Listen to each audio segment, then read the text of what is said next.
आज हम लोग पढ़ेंगे परफेक्शन आईएएस का अप्रैल माह के करंट अफेयर्स में। ठीक है, ये अप्रैल का चल रहा है आपका। अप्रैल माह का आपका करंट अफेयर चल रहा है ये। ठीक है, परफेक्शन आईएएस का इसमें हम लोग क्या पढ़ने वाले हैं?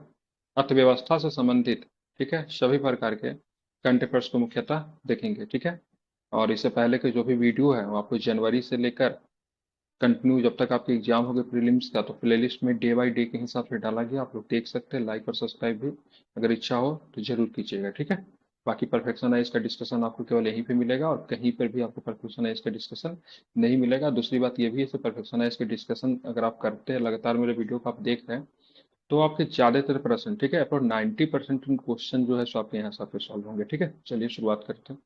विजयनगर में भारत की पहली लघु पैमाने की सरलीकृत प्राकृतिक गैस इकाई स्थापित की गई। ठीक है, तो कहाँ पर स्थापित किया गया है? तो ध्यान रखें, विजयनगर। ठीक है, ये विजयनगर आंध्र प्रदेश वाला विजयनगर नहीं है। ठीक है, ओ विजयपुर सॉरी, विजय विजयनगर बोल रहा हूँ। ठीक है, विजयपुर। ठीक है, विजयनगर मेरे दिमाग में चल रहा है। ठीक है, विजयपुर में भारत की पहली लघु पैमाने की तरलीकृत प्राकृतिक गैस इकाई स्थापित की गई है। अब विजयपुर की बात करें, कहाँ पे पड़ रहा है? मध्य प्रदेश में। ठीक है, कहाँ पे ये विजयपुर? तो विजयपुर की बात करेंगे तो ये आपको मध्य प्रदेश में आपको देखने को मिलेगा। ठीक है, तो बात करेंगे, सिंपल प्रश्न है, गेल गेल इंडिया के द्वारा, गेल इंडिया लिमिटेड ने विजयपुर मध्य प्रदेश में भारत की पहली लघु पैमाने पर तरलीकृत प्राकृतिक गैस इकाई स्थापित की है। ठीक है, किसके द्वारा स्थापित किया गया है? तो गेल इंडिया के द्वारा स्थापित किया गया। ठीक है, ध्यान में रखेंगे। ठीक है, कहाँ पे स्थापित किया गया है? तो विजयपुर में स्थापित किया गया है। ठीक है, कहाँ पे? तो विजयपुर में स्थापित किया गया है। ठीक है, विजयपुर कहाँ पे पड़ता है? तो मध्य प्रदेश में पड़ता है। ठीक है, आप इसको ध्यान में रखिएगा, इंपॉर्टेंट रहेगा आपके लिए। ठीक है, चलिए और भी कुछ प्रश्न है उसको भी हम लोग देख लेते हैं। तो छोटे पैमाने पर तरलीकृत प्राकृतिक गैस का तात्पर्य आमतौर पर उन क्षेत्रों में विशेष ट्रकों और छोटे जहाजों के माध्यम से औद्योगिक और वाणिज्यिक उपभोक्ताओं को अपने तरल या सुपर ठंडे रूप में, ठीक है, एलएनजी की गैस की आपूर्ति करना जहां पाइपलाइन कनेक्टिविटी नहीं है। ठीक है, तो वैसे क्षेत्र के लिए काफी अधिक मददगार होगा। छोटे पैमाने पर तरलीकृत प्राकृतिक गैस का तात्पर्य उससे होता है जो कि आमतौर पर उन क्षेत्रों में विशेष ट्रकों और छोटे जहाजों के माध्यम से, मतलब ट्रक और छोटे जहाजों के माध्यम से औद्योगिक और वाणिज्यिक उपभोक्ताओं के अपने तरल या सुपर ठंडे के रूप में एलएनजी में गैस की आपूर्ति करना जहां पाइपलाइन कनेक्टिविटी नहीं है। मतलब पाइपलाइन वहां पे नहीं है तो वहां पे आप क्या करोगे? ठीक है, छोटे जहाजों से, और मतलब क्या कर सकते हैं उससे? ट्रक के माध्यम से लिक्विड फॉर्म में वहां पे उपलब्ध कराया जा सकता है। परंपरागत रूप से एलएनजी को पुनः गैसीकृत किया जा सकता है और गैस पाइपलाइनों के माध्यम से इसको आपूर्ति भी किया जा सकता है। ठीक है, एलएनजी को। ठीक है, एलएनजी का फुल फॉर्म क्या होगा? एलएनजी। ठीक है, एलएनजी का फुल फॉर्म क्या होगा बताइए? लिक्विफाइड नेचुरल गैस लिक्विफाइड होगा। नेचुरल गैस होता है। क्या होता है? लिक्विफाइड नेचुरल गैस होता है एलएनजी का फुल फॉर्म, ध्यान में रखना।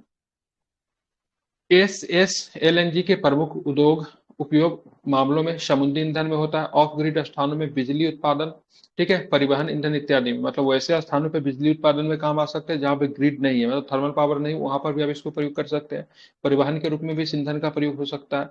समुद्री ईंधन के तौर पर भी इसका प्रयोग किया जाता है। ठीक है, और एलएनजी में आमतौर पर क्या होता है? लिक्विफाइड नेचुरल गैस में क्या होता है, सॉरी, क्या बोलते हैं उसको? ठीक है, लिक्विफाइड नेचुरल गैस। ठीक है, एलएनजी जिसको कहते हैं, उसमें क्या क्या होता है? तो उसमें इथेन, प्रोपेन, ब्यूटेन और नाइट्रोजन की पूरी मात्रा के साथ लगभग 90% मीथेन होता है। ठीक है, ध्यान में रखना।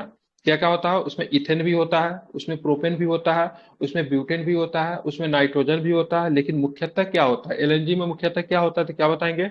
एलएनजी में मुख्यतः क्या होता मीथेन। है? तो एलएनजी में मुख्यतः मीथेन आपको देखने को मिलेगा मीथेन मिलेगा। ठीक है, कितने प्रतिशत मीथेन एलएनजी में? तो 20%। 90% आपको मीथेन आपको एलएनजी में आपको देखने को मिलेगा। इसको आपको ध्यान में रखना चाहिए, इंपॉर्टेंट है ये। ठीक है, बाकी उसमें इथेन भी होता है, प्रोपेन भी होता है, ब्यूटेन भी होता है, नाइट्रोजन भी होता है, क्योंकि थोड़ी थोड़ी मात्रा में। तो मुख्यतः क्या होता है? तो मुख्यतः 90% आपको मीथेन आपको देखने को मिलेगा। एलएनजी का फुल फॉर्म क्या है? तो लिक्विफाइड नेचुरल गैस होता है। ठीक है, कहाँ पे इसकी शाखा स्थापित की गई है, मतलब इसको उद्योग के रूप में कहाँ पे स्थापित किया? गेल इंडिया के द्वारा भरतपुर भरतपुर विजयपुर एमपी में। से। कहाँ पे? भरतपुर एम पर, विजयपुर विजयपुर एमपी में। ठीक है, मतलब भरतपुर तो राजस्थान में पड़ता है। ठीक है, अब आते ग्रीड इंडिया वाला मिनी रत्न कंपनी बन गई है। ठीक है, ग्रीड इंडिया को क्या चीज का दर्जा दिया गया है?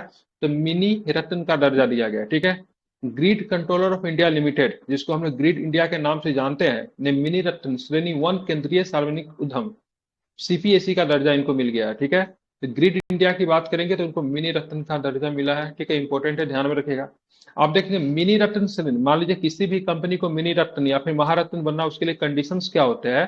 तो मिनी रत्न श्रेणी एक कंपनी को वार्षिक कारोबार का कितना रुपया होना चाहिए? 250 करोड़ रुपया से उनका टर्नओवर ज्यादा होना चाहिए। कितनी होना चाहिए मिनी रत्न का? 250 ठीक करोड़ है, रुपए। 250 करोड़ रुपया होना चाहिए, उससे अधिक। यह मान्यता किसके द्वारा प्रदान की गई? तो यह मान्यता भारत सरकार का विद्युत मंत्रालय के द्वारा प्रदान की गई है। किसको? Grid controller of India limited को। ठीक है, किसके द्वारा दी गई मान्यता? तो भारत सॉरी विद्युत मंत्रालय के द्वारा इनको प्रदान की गई मान्यता। ठीक है, कब स्थापित हुई थी? ग्रिड इंडिया की पास बात करेंगे तो 2009 में स्थापित हुई थी। कब हुई थी? 2009 में स्थापित ग्रिड इंडिया के पास भारतीय विद्युत प्रणाली के निर्बाध और निर्बाध संचालन की देखरेख करने का महत्वपूर्ण दायित्व है। ठीक है, तो अब सिंपल प्रश्न है, ग्रीन इंडिया भारत का नया मिनी रत्न बन गया। मिनी रत्न के लिए कंडीशन कितने हैं? 250 करोड़ रुपया का मतलब वार्षिक कारोबार होना चाहिए, उससे अधिक का। ठीक है, ये मान्यता की बात करेंगे, विद्युत मंत्रालय के द्वारा इनको प्रदान की गई है। दूसरी बात हमको ये भी ध्यान में रखना है, तो ये कब स्थापित हुई थी? ग्रिड इंडिया कब स्थापित हुई थी? ध्यान रखें, 2009 में स्थापित हुई थी। ठीक है, भारत और विदेशी मुद्रा भंडार भारत और विदेशी मुद्रा भंडार 636.1 बिलियन के 2 साल के उच्चतम स्तर पर पहुंच गया है। ठीक है, तो भारत का विदेशी मुद्रा भंडार की बात करेंगे तो 636.1 बिलियन के 2 साल के उच्चतम स्तर पर पहुंच गया। ठीक है, मैक्सिमम है। ठीक है, ध्यान में रखना है कितना? 636.1। ठीक है, वन। 2 साल के मतलब 2 साल में मतलब ये सबसे अधिक हो गया है। ठीक है, बात करें भारत का विदेशी मुद्रा भंडार 636.1 बिलियन 2 साल के उच्चतर स्तर पर पहुंच गया, जिसमें 10.47 बिलियन की वृद्धि हुई है, जो जुलाई 2023 के बाद सबसे अधिक साप्ताहिक वृद्धि है। ठीक है, मतलब ये ध्यान में सप्ताह ही सप्ताह मतलब ये दिखाया जाता है। ठीक है, और सबसे अधिक विदेशी मुद्रा भंडार किसके पास है? तो सबसे अधिक चीन के पास विदेशी मुद्रा भंडार है। ठीक है, सप्ताह के दौरान भंडार में 10.47 बिलियन डॉलर की वृद्धि हुई, जो 14 जुलाई 2023 के बाद सबसे अधिक साप्ताहिक वृद्धि दर्ज की गई। ठीक है, मतलब 14 जुलाई 2023 के बाद इस सबसे अधिक साप्ताहिक वृद्धि भी दर्ज की गई। वर्तमान भंडार का वर्तमान स्तर अक्टूबर 2021 में प्राप्त 645 बिलियन के सार्वजनिक उच्च स्तर के करीब है। ठीक है, अक्टूबर 2021 में भारत का, ठीक है, ये विदेशी मुद्रा भंडार कितना चला गया था? 645 बिलियन चला गया था। कितना चला गया था? 645 बिलियन चला गया था, जो कि ऑल टाइम हाई है। ठीक है, तो भारत का विदेशी मुद्रा भंडार की बात करें, ऑल टाइम हाई कितना है? 645। अभी कितना हो गया है? 631.1 636.1 हो गया है। ठीक है, तो ऑल टाइम हाई की बात करेंगे 645 है। ठीक है, ध्यान में इसको रखना है। अब चलते हैं आगे। विदेशी मुद्रा परिसंपत्तियां, ठीक है, 8.12 अरब डॉलर बढ़कर 562.4 अरब डॉलर हो गया है। ठीक है, तो विदेशी मुद्रा परिसंपत्ति की बात करेंगे तो 8.12 डॉलर वृद्धि देखी गई है, ये बढ़कर मतलब क्या हो गया? ठीक है, तो 562.4 अरब डॉलर मतलब क्या हो गया है, ये भी आपको ध्यान में रखना है। सोने के भंडार में 2.3 बिलियन डॉलर की उल्लेखनीय वृद्धि देखी गई, जो 18 मार्च 2024 तक 50.72 बिलियन डॉलर तक पहुंच गया था। ठीक है, एसडीआर की बात करेंगे। एसडीआर क्या होता है? स्पेशल ड्रॉइंग राइट्स कहते हैं। एसडीआर में क्या होता है? स्पेशल ड्रॉइंग राइट्स कहते हैं। ठीक है, ये 31 मिलियन डॉलर से बढ़कर 18.21 मिलियन डॉलर हो गया। ठीक है, तो आप यहाँ पे देखिएगा इसमें क्या क्या शामिल होता है। तो इसमें करेंसी शामिल होता है, विदेशी मुद्रा होता है, इसमें शामिल होता है, इसमें गोल्ड शामिल होते हैं, इसमें क्या एसडीआर शामिल होते हैं। ठीक है, इस सबके सब जब शामिल होता है तो किसी भी देश का, ठीक है, क्या होता है? किसी भी देश का मतलब विदेशी मुद्रा भंडार कितना है वो तय किया जाता है। ठीक है, ध्यान में रखना है। अंतर्राष्ट्रीय मुद्रा कोष में आरक्षित 19 मिलियन डॉलर बढ़कर, ठीक है, 4.82 बिलियन डॉलर हो गया। ठीक है, अंतर्राष्ट्रीय मुद्रा आईएमएफ में आरक्षित की बात करेंगे, 19 मिलियन डॉलर हमारा जो था वहां पे, ठीक, 19 मिलियन डॉलर बढ़कर 4.82 बिलियन मतलब डॉलर हो गया। ठीक है, इसको आपको ध्यान में रखना है। क्लियर? समझ गए? चलिए, तो बात करेंगे ये विदेशी मुद्रा भंडार क्यों जरूरी है, क्यों हम लोग विदेशी मुद्रा भंडार रखते हैं। ठीक है, तो ध्यान, किसी भी देश के साथ अगर हम व्यापार करेंगे, ठीक है, हम कितना दिन व्यापार कर सकते हैं, इसकी जिम्मेवारी क्या होती है? हमारे पास कितना विदेशी मुद्रा भंडार है। मान लीजिए हमको अमेरिका के साथ व्यापार करना है, तो अमेरिका रुपया में व्यापार तो नहीं करेगा। चीन के साथ व्यापार करना है तो चीन क्या बोलेगा? ठीक है, हमारी रुपया की उतनी प्रासंगिकता नहीं है, कभी भी गिर सकती है। जबकि गोल्ड की बात करेंगे, उसका कीमत क्या होता है? इन्फ्लेट नहीं होता है। ठीक है, अमेरिकन यूएसए का किलर मतलब यूएसए के करेंसी का वैल्यू मतलब ज्यादातर देखेंगे स्टेबल रहता है। ठीक है, क्या होता है? दुनिया की करेंसी का वैल्यू उनसे निकाला जाता है, तो जो स्ट्रांग मुद्रा होता है उनसे दुनिया चाहती है व्यापार करने के लिए। इसलिए हम लोग क्या करते हैं? विदेशी मुद्रा भंडार अपना बना के रखते हैं, जो कि हम लोग किसी भी देश के साथ व्यापार करेंगे उस पैसा में क्या करते हैं? उनका पे कर देते हैं। ठीक है, दूसरी बात, हम लोग क्या करते हैं? अपने करेंसी में भी व्यापार कर सकते हैं, लेकिन वो क्या होगा? बहुराष्ट्रीय करेंसी तो हमारी है नहीं। मतलब मान लीजिए हमको व्यापार करना है चीन के साथ, तो चीन और हम क्या करेंगे? उनके साथ समझौता कर लेंगे से, ठीक है, हम तुम्हारे यहाँ से सामान खरीदेंगे और रुपये में पैसा पे करेंगे। तुम हमारे यहाँ से सामान करना, तुम मतलब क्या करना, अपने करेंसी में युआन में पैसा पे कर देना, ठीक है। फिर पैसा दोनों के पास होगा, पैसा क्या होता रहेगा, आदान प्रदान होते रहेगा। हमारा हमारे पास जो युआन जमा हुआ, हम फिर युआन देकर उसे चाइना से कुछ सामान खरीद देंगे। उसके पास रुपये जमा हुआ, रुपये देके हमसे सामान खरीद लेगा। तो ऐसा भी होता है। लेकिन मुख्यतः जो व्यापार जो होता है किससे होता है, तो डॉलर के द्वारा ही होता है, ठीक है। आज से बहुत साल पहले व्यापार होता तो पाउंड के द्वारा होता था। किससे होता था? पाउंड के द्वारा। पाउंड के द्वारा होता था, ठीक है। ध्यान में रखना है। आप किसके द्वारा होता है तो ध्यान में रखिएगा। तो आपको ध्यान में रखना है किसके द्वारा होता डॉलर है। से। बिल्कुल ठीक है, डॉलर से होता है, ठीक है। ध्यान में रखना है। चलिए, अब बात करेंगे एथनॉल 100 ईंधन पहल शुरू हुआ है, ठीक है। इसका नाम पूरा है एथनॉल @100। क्या नाम है इसका? एथनॉल 100, ठीक है। एथनॉल 100 पहल को शुरू किया गया है, ठीक है। केंद्रीय मंत्री हरदीप सिंह पुरी ने एथनॉल 100 ईंधन पहल शुरू की है, ठीक है। ध्यान में रखना है। यह एक ऑटोमोटिव ईंधन है, ठीक है, जिसका उद्देश्य उत्सर्जन को कम करना और स्थिरता को बढ़ावा देना है, ठीक है। ध्यान में रखना है, ठीक है। इथनॉल 100 ग्रीन हाउस गैसों और प्रदूषकों को कम उत्सर्जक के साथ पारंपरिक गैसों हिल का एक उच्च विकल्प भी मतलब क्या करता है, प्रदान करता है। आमतौर पर 100 से 105, ठीक है, आमतौर पर 100 से 105 के बीच में उच्च ऑक्टेन रेटिंग के साथ एथनॉल 100 उच्च प्रदर्शन इंजनों के लिए उपयुक्त है, ठीक है। ऑक्टेन संख्या से पेट्रोल की पारदर्शिता भी ज्ञात की जाती है, ठीक है, उसकी क्या बोलते हैं उसको, शुद्धता जांच की जाती है, ठीक है। तो एथनॉल 100 ग्रीन हाउस गैसों और प्रदूषकों को कम उत्सर्जन के साथ पारंपरिक गैसोलीन का एक स्वच्छ विकल्प प्रदान करता है, ठीक है, ग्रीन एनर्जी है, ठीक है। आमतौर पर 100 से 105 के बीच में उच्च ऑक्टेन रेटिंग के साथ एथनॉल 100 उच्च प्रदर्शन इंजनों के लिए उपयुक्त है। इथनॉल 100 का उपयोग विभिन्न वाहनों में किया जा सकता है, जिसमें गैसोहीन इथेनॉल या दोनों के किसी भी मिश्रण पर चलने के लिए डिजाइन किया गया है, ठीक है। मतलब या तो गैसोहीन से चल रहा है या फिर इथनॉल से चल रहा है, फिर दोनों का मिश्रण के साथ चल रहा है, उसमें भी मतलब इथनॉल 100 का प्रयोग हो सकता है। नए फ्लेक्स फ्यूल वाहन नए फ्लेक्स फ्यूल वाहन की बात करें तो वो भी इसमें शामिल है, ठीक है। तो इथनॉल, क्या नाम था इस मिशन का, एथनॉल 100 ईंधन पहल शुरू की गई किसके द्वारा, तो केंद्रीय मंत्री हरदीप सिंह पुरी के द्वारा, ठीक है। अब आता है भारत में एक नई एयरलाइंस, ठीक है, भारत में एक नई क्षेत्रीय एयरलाइंस फ्लाई 91 का शुभारंभ हुआ है, ठीक है। कौन सा एयरलाइंस का शुभारंभ हुआ है, क्या नाम है? Fly fly 90। 91, ठीक है। ध्यान रखेंगे, फ्लाई 91 का मतलब क्या है, शुभारंभ हुआ है, जो कि भारत का एक नया एयरलाइंस है, ठीक है। विमानन दिग्गज मनोज चाको द्वारा, ठीक है, क्या विमानन मनोज चाको द्वारा समर्थित एयरलाइंस को नागरिक उड्डयन मंत्री ज्योतिरादित्य सिंधिया ने हरी झंडी दिखाई। फ्लाई 91 की पहली उड़ान गोवा के मोपा हवाई अड्डे से रवाना हुई, जो लक्षद्वीप के अगाती से जुड़ी हुई, ठीक है। तो पहली इसकी बात करेंगे, फ्लाई 91 की पहली यात्रा कहां से कहां तक गई, ध्यान रखिए कहां से गई, मोपा एयरपोर्ट। मोपा का मतलब क्या है, मनोहर पारिकर, इसका नाम क्या है, मनोहर पारिकर एयरपोर्ट इसका नाम रखा गया है। मोपा एयरपोर्ट आपको पड़ता है, गोवा में पड़ता है, ठीक है। वहां से मतलब कहाँ पे गया, तो अगाती में गया, ठीक है, अगाती एयरपोर्ट पे गया, जो कि आपको कहाँ पे पड़ता है, लक्षद्वीप में पड़ता है, ठीक है। ध्यान में आपको रखना है, ठीक है। तो फ्लाई 91 इसको सपोर्ट कौन कर रहा है, ठीक है, मनोज चाको इसको सपोर्ट कर रहे हैं, ठीक है।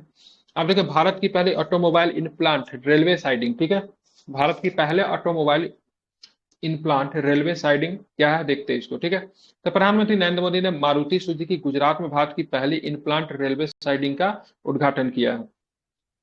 तो मारुति सुजुकी का गुजरात में उद्घाटन किया गया मोदी जी के द्वारा। इससे क्या होगा, तो इसके परिणाम स्वरूप कार्बन उत्सर्जन में कटौती होगी, ट्रक यात्राएं कम होगी, उत्पादन क्षमता दोगुनी करने का लक्ष्य है, ठीक है। तो इसमें क्या होता है, तो inside in plant railway siding, ठीक है, मतलब समझ रहे हैं, मतलब जहां पे रेलवे स्टेशन है उसके आसपास में मारुति सुजुकी का भी वहां पे लगाया गया।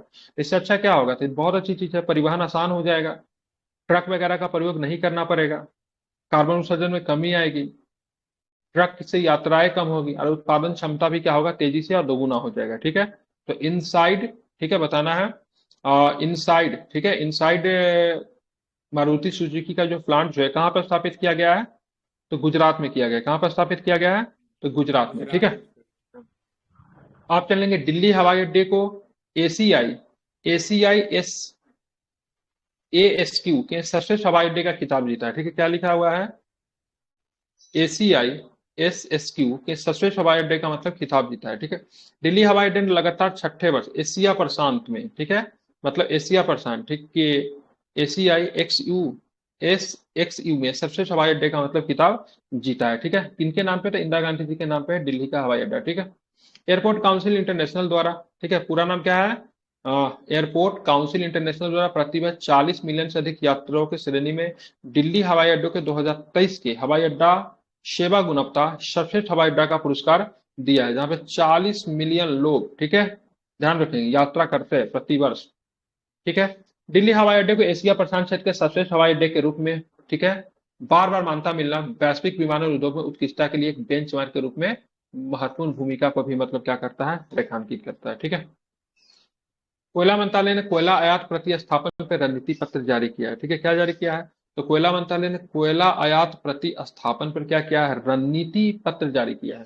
इसे 2030 तक कोयला आयात प्रतिस्थापन में सिफारिशें करने के लिए मंत्रालय द्वारा गठित अंतर सरकारी समिति द्वारा तैयार किया गया। ठीक है, समृद्ध कोयला भंडार, ठीक है, समृद्ध कोयला भंडार, ठीक है, 378.20 बिलियन टन होने के बावजूद भारत कोयले का दूसरा सबसे बड़ा आयातक है। ठीक है, मतलब कोयला का हमारे पास मतलब ठीक ठाक मतलब, ठीक है, भंडार है, लेकिन फिर भी हम लोग कोयला का क्या कर रहे हैं, कोयला का आयात कर रहे हैं। ठीक है, बात करेंगे फिनेंशियल ईयर 2023 की बात करेंगे तो 3.83 लाख करोड़ रुपए की लागत से 237 मीट्रिक टन का आयात किया गया। ठीक है, कितना आयात किया, मतलब 3.83 लाख करोड़ रुपए की लागत से 237 मीट्रिक टन कोयले का हमने क्या किया है, आयात किया है। भारत में बिजली उत्पादन के लिए कोयला प्रमुख खपत है। ठीक है, भारत में कोयला का सर्वाधिक खपत की बात करें किसमें होता है, तो बिजली उत्पादन में भारत में सबसे अधिक कोयले का मतलब खपत होता है। ठीक है, कितने परसेंट, तो 64% मतलब क्या होता है, कोयला का मतलब यहाँ पे आपको खपत आपको देखने को मिलता है बिजली उत्पादन में। ठीक है, इसके बाद स्टील और सीमेंट क्षेत्र का नंबर आ रहा है। ठीक है, उसके बाद स्टील इंडस्ट्री और सीमेंट इंडस्ट्री में मतलब क्या होता है, कोयला का प्रयोग होता है, लेकिन कोयला का 64% ईंधन के तौर पर कहाँ पे प्रयोग होता है,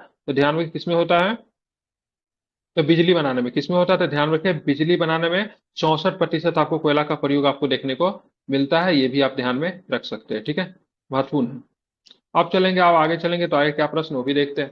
ठीक है, कोयले का प्रभुत्व और या प्राथमिक ऊर्जा खपत का 56% हिस्सा है, बिजली उत्पादन में इसकी हिस्सेदारी 76% है, और वित्त वर्ष 2030 तक 55% हिस्सेदारी के साथ ही प्रमुख ईंधन होगा। ठीक है, विश्व की बात करते हैं, भारत का तो होगा कोयले का प्रभुत्व और ये प्राथमिक ऊर्जा का 56% हिस्सा है। ठीक है, ध्यान में रखना है। ठीक है, बिजली उत्पादन में इसकी हिस्सेदारी 76% है, जो भारत में 64% है, और वित्त वर्ष, ठीक है, 2030 तक 55% हिस्सेदारी के साथ ये प्रमुख ईंधन बनेगा, बना रहेगा। ठीक है, मतलब धीरे धीरे मतलब क्या हो रहा है, अभी देख लो 76% है। ठीक है, इसका मतलब क्या होगा, कम होकर मतलब कितना हो जा रहा है, तो मतलब 55% है, मतलब 2030 तक फिर भी मतलब ये क्या बना रहेगा, एक तरह से आधा से अधिक जो ऊर्जा का जो स्रोत जो होगा क्या होगा, आपका कोयला ही होगा। ठीक है, जैसे जैसे समय आगे आएगा हम लोग ग्रीन एनर्जी पे शिफ्ट करेंगे, फिर हम लोग क्या करेंगे, कोयला का प्रयोग धीरे धीरे, सडन तो बंद नहीं हो सकता, क्रमिक तरीके से मतलब क्या होगा, कोयला का प्रयोग करना हम लोग क्या करेंगे, बंद करेंगे।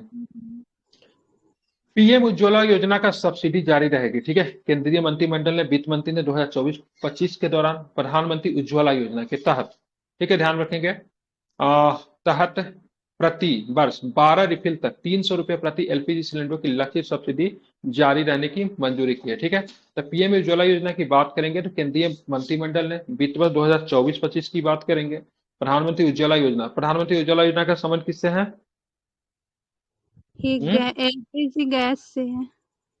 ठीक है, गैस चूल्हा से। ठीक है, ध्यान रखिएगा। ठीक है, के तहत प्रति वर्ष, ठीक है, 12 रिफिल तक 300 रुपए प्रति एलपीजी सिलेंडर की लक्षित सब्सिडी जारी रहने की मंजूरी दी है। ठीक है, अब पीएम उज्ज्वला योजना के बारे में हम लोग जान लेते हैं। ठीक है, तब 2016 में इसको लॉन्च किया गया था, कब लॉन्च किया गया था, 2016 में ग्रामीण और वंचित परिवारों को स्वच्छ खाना पकाने का ईंधन उपलब्ध कराने के उद्देश्य से इसे लॉन्च किया गया, जो अन्यथा पारंपरिक खाना पकाने के ईंधन का स्थान ले रहा। गाँव में क्या होता था, पहले लकड़ी से खाना बनता था, नहीं, जो कि मतलब क्या होता था, सेहत पे भी बहुत बुरा असर पड़ता था, पर्यावरण के लिए बुरा असर था।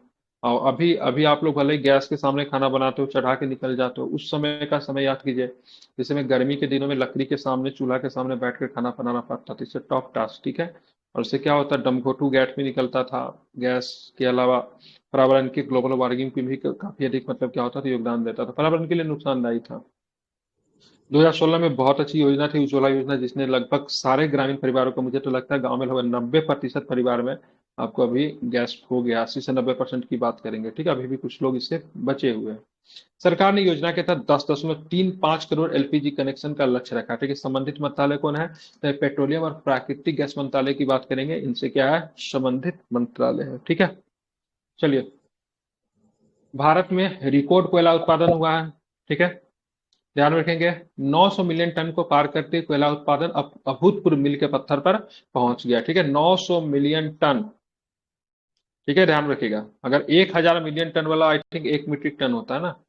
ठीक है, इससे अगर बात करेंगे आगे तो इसने 31 मार्च तक महत्वाकांक्षी 1 अरब टन लक्ष्य तक पहुंचने का मंच तैयार किया। मतलब 31 मार्च तक कितना पहुंचना है, 1 अरब टन तक पहुंचना है। चालू वित्त वर्ष के दौरान भारत ने पिछले साल में 893.19 मीट्रिक टन कोयला उत्पादन को 27 दिन पहले ही पार करके उल्लेखनीय उपलब्धि भारत की है। मतलब भारत ने 900 मिलियन टन को पार करने का मतलब जो अभूतपूर्व उपलब्धि है उसको हासिल किया है। और लक्ष्य की बात करें कितना रखा गया है, कितना रखा गया है। ठीक है, 1 अरब टन जो है 31 मार्च तक, मतलब इसका लक्ष्य कितना है, 1 अरब टन का लक्ष्य है 31 मार्च तक। ठीक है, 1600 megawatt Singrauli super thermal power project का चरण 2। ठीक है, ध्यान रखेंगे। ठीक है, सिंगरौली कहां पड़ता है, सिंगरौली उड़ीसा में है कि मध्य प्रदेश, कि छत्तीसगढ़ में है? मध्य प्रदेश में पड़ता है तो छत्तीसगढ़ में होगा। ठीक है, आप देखेंगे बी भेल के द्वारा। ठीक है, BAHEL, क्या BHEL, भेल, और भेल को, ठीक है, NTPC से 1600 मेगावाट की तापीय परियोजना को स्थापित करने का ऑर्डर मिला है। ठीक है, ध्यान में रखेंगे। सर यूपी में यह परियोजना, ठीक है, यह परियोजना की बात करेंगे। ठीक है, तो 9500 करोड़ की अनुमानित लागत पर क्रियान्वित है। ठीक है, कार्य के दायरे में उत्तर प्रदेश के सोनभद्र जिले के में सिंगरौली सेंटर। ठीक है, ये उत्तर प्रदेश में पड़ता है। ठीक है, आप लोग हमारा क्या बात छत्तीसगढ़ बता रहे थे। ठीक है, सोनभद्र जिला में पड़ता है। कहाँ पे पड़ता है ये, सोनभद्र। ठीक है, मध्य कहाँ पड़ता है, प्रदेश में सोनभद्र। हाँ, मध्य प्रदेश में है। सिंगरौली। हाँ, हमको उत्तर मध्य प्रदेश नहीं लग रहा है, लेकिन सोनभद्र तो उत्तर मध्य प्रदेश में प्रदेश पड़ता है। इसमें मध्य अरे दूसरा प्रदेश में सोनभद्र होगा यहाँ पे, दोनों इस जगह सोनभद्र है। जिला यहाँ पे सिंगरौली लिख रहा होगा, वो मध्य प्रदेश में, लेकिन यहाँ पे सोनभद्र जिला तो यूपी में पड़ता है ना। अरे मध्य प्रदेश में पड़ता वो मैटर नहीं है, सोनभद्र जिला में, सोनभद्र यूपी में पड़ता है। सिंगरौली और भी जगह पे हो सकता है। यूपी में भी है, ठीक हम है, गए लेकिन हैं। सोनभद्र वाला सिंगरौली है। ठीक है, और सोनभद्र यूपी में पड़ता है। ठीक है, तो सोनभद्र जिला में इसकी नींव रखी गई है। ठीक है, संयंत्र में 2 × 800, ठीक है, 2 × 800 मेगावाट थर्मल पावर इकाइयों का मतलब क्या होगा, निर्माण मतलब क्या है, शामिल है। ठीक है, क्या था क्वेश्चन, कितनी लागत है, 9500 करोड़ रुपया लागत है। ठीक है, कौन करेगा, भेल करेगा। कौन करेगा, भेल करेगा। ठीक है, ऑर्डर किसके तरफ से मिला है, एनटीपीसी किसने के दिया, साथ। ठीक है, NTPC ने मतलब दिया है। ठीक है, NTPC ने। ठीक है, कहाँ पे है, सोनभद्र जिला, उत्तर प्रदेश। ठीक है, जगह का नाम इंपॉर्टेंट याद रखिएगा, IRDAI। ठीक है, LIC, GIC, RE और न्यू इंडिया इंश्योरेंस को घरेलू प्रणालीगत रूप में महत्वपूर्ण बीमाकर्ताओं के रूप में पहचाना है। ठीक है, IRDAI का फुल फॉर्म जानते हैं, इंश्योरेंस रेगुलेटरी। हाँ बिल्कुल, इंश्योरेंस को रेगुलेट करने का काम करती है IRDAI। ठीक है, तो LIC, GIC, RE और न्यू इंडिया इंश्योरेंस को घरेलू प्रणालीगत के रूप में महत्वपूर्ण बीमाकर्ताओं के रूप में पहचाना है।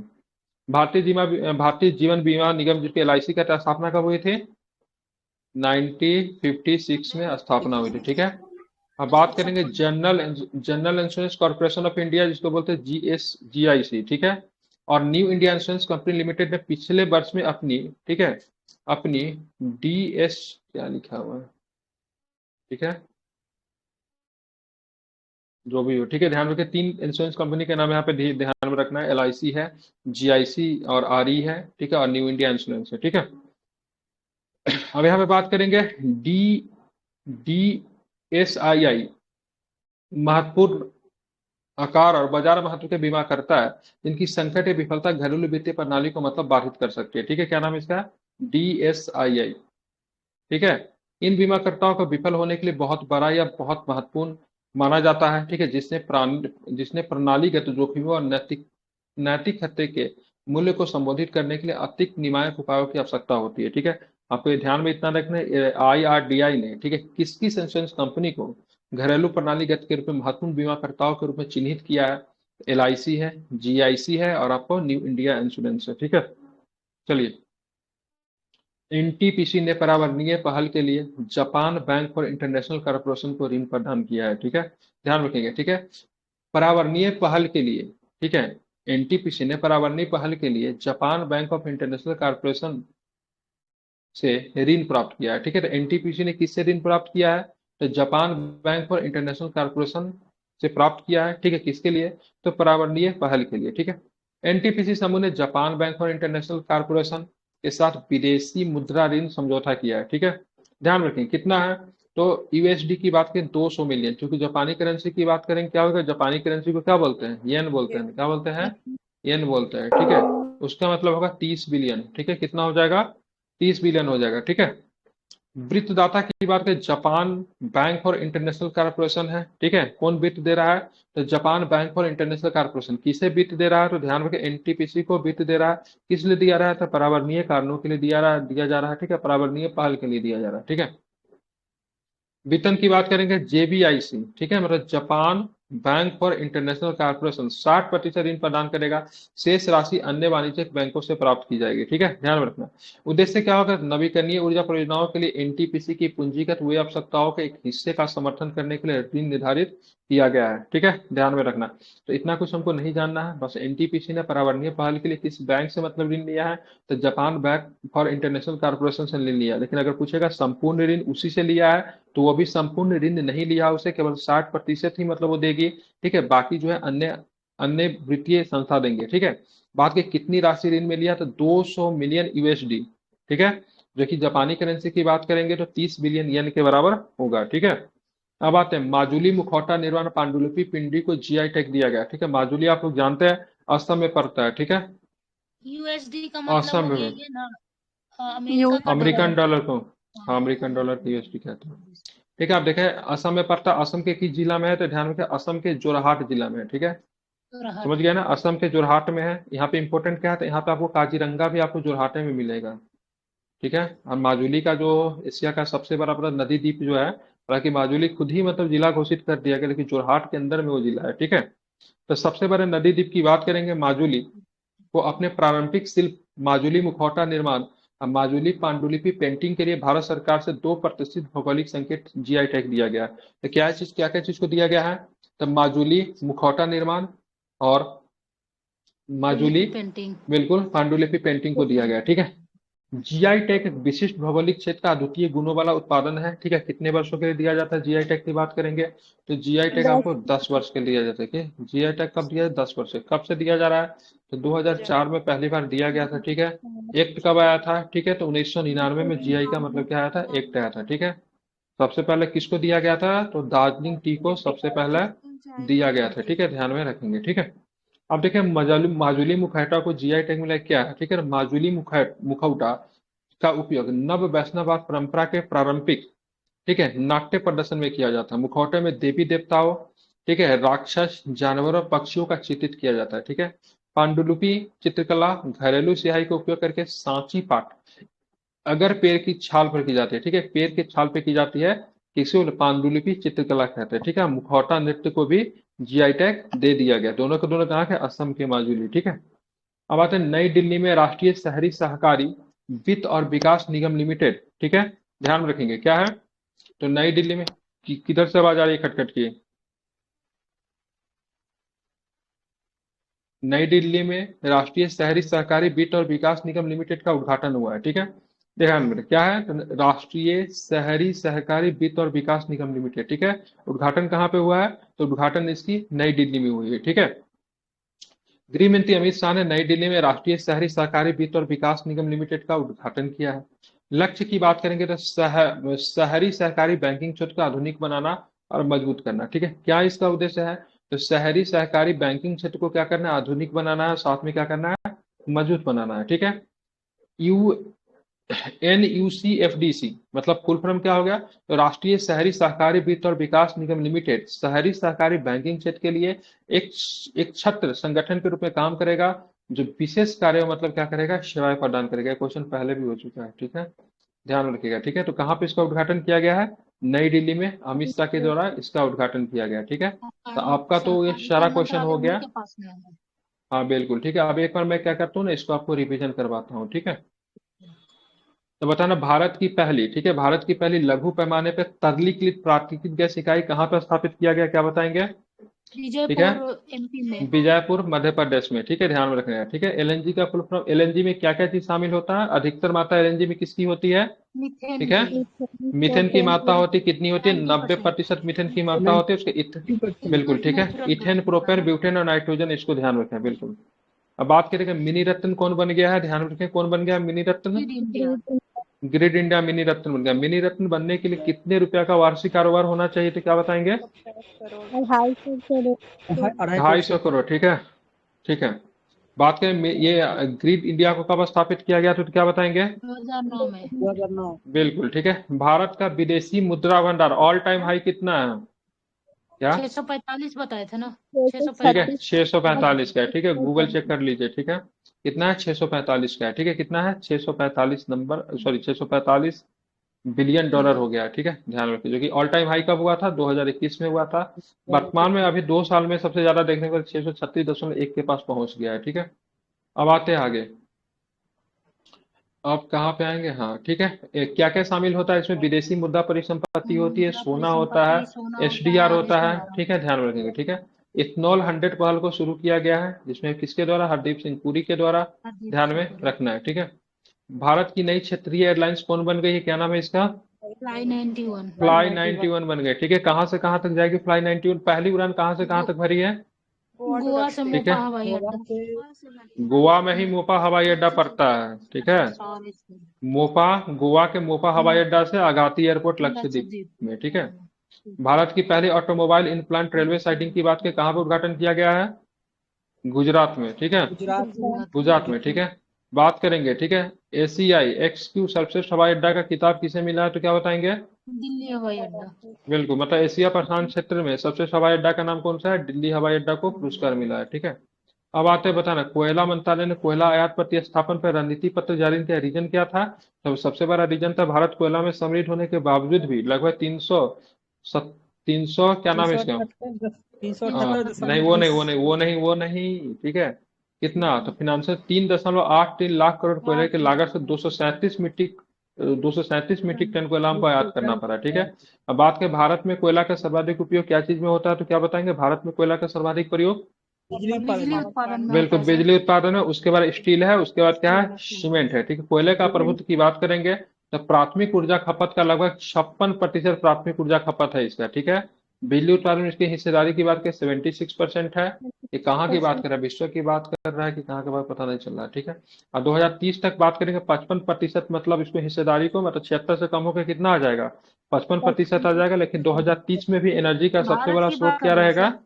ठीक है, कितना रहेगा? तो यही रहेगा, ठीक है, ये सारी ठीक है, बातें भारत से हो रही है, भारत की हो रही है। ठीक क्योंकि है। बिजली उत्पादन का पहले आपको बताया ना कि वो इतना परसेंट कर रहा है, 64। तो फिर उसके ठीक है। बाद बताना, उसको पीएम उज्ज्वला योजना का सब्सिडी जारी रहेगी, ठीक, कितने रुपए सब्सिडी दी जाएगी इसमें प्रति 300 प्रति रुपए। महीने? 300 रुपए, ठीक है। पीएम उज्ज्वला कितने तक, कितने रिफिल तक मिलेगी, कितने सिलेंडर तक मिलेगी ये? 12 सिलेंडर तक मिलेगी, ठीक है। बिल्कुल, पीएम उज्ज्वला योजना के बारे में हम क्या जानते हैं, कब इसको लॉन्च किया गया, तो क्या बताएंगे? 2016 में लॉन्च किया गया, ठीक है। कोयला उत्पादन का बात करेंगे, पिछला रिकॉर्ड भी टूट गया है, ठीक है। भारत की बात 900 मिलियन टन को मतलब पार कर गया, जो कि 2024 तक 31 माह तक लक्ष्य कितना? 1 अरब टन तक लक्ष्य कितना है, ठीक है। 1600 megawatt Singrauli super thermal power की शुरुआत की गई है, ठीक है। ध्यान रखें, भेल को एनटीपीसी से, मतलब भेल को एनटीपीसी से ऑर्डर मिला है। ये सिंगरौली थर्मल पावर प्लांट किस जिला में है? यूपी में। ठीक है, यूपी के सोनभद्र जिला में, ठीक है। अब आते हैं हम लोग आगे, ठीक है। आईआरडीआई ने मतलब किस किस इंश्योरेंस कंपनी को, ठीक है, महत्वपूर्ण बीमाकर्ता के रूप में पहचाना है, तो क्या बताएंगे? एलआईसी, जीआईसी, जीआईसी एक ही साथ है, ठीक है, ये अलग अलग है। जीआईसी एक ही साथ है, ये general insurance corporation of India, ठीक है। हाँ, ठीक है। और साथ में कौन है? तो आपका कौन है? न्यू इंडिया इंश्योरेंस है, ठीक है। एनटीपीसी ने पर्यावरणीय पहल के लिए Japan bank for international corporation ऋण समझौता किया, कितने पैसे मिलेंगे उसको वहां से? 200 बिलियन ठीक है, मिलियन यूएस डॉलर मिलेगा। यूएसडी, या फिर मतलब 30 बिलियन येन मिलेगा, ठीक है। बिल्कुल, ठीक है। चलिए, बात करना आपको माजुली का मतलब किस किस मतलब उत्पाद को मतलब जीआई टैग दिया गया, तो क्या बताएंगे? कौन कौन से उत्पाद है जिनको जीआई टैग दिया गया है? माजुली मुखौटा और माजुली पांडुलिपि पेंटिंग को सर।